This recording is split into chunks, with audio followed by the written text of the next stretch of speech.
Water damage? Don't panic. What should you do? If your phone gets wet and suddenly won't turn on, should you charge it, dry it, or open it up?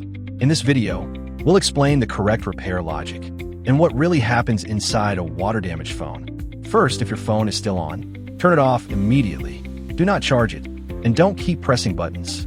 Water and electricity don't mix. Acting fast can prevent serious damage. If you want to check the damage yourself before sending your phone for repair, or if you already have some basic repair skills, you can follow these steps to inspect the motherboard safely.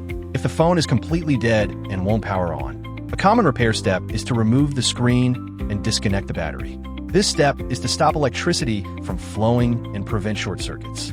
Once the battery is disconnected, the phone cannot turn on. At this point, the focus is on inspecting the motherboard for water damage or corrosion. If water has reached the motherboard, professional cleaning and inspection are usually required.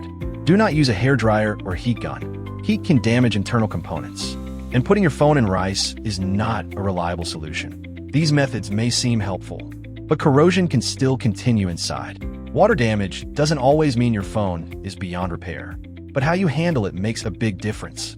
If you're not experienced with phone repairs, taking it to a professional as soon as possible is the safest choice. Follow us for more phone repair tips and real-world repair knowledge.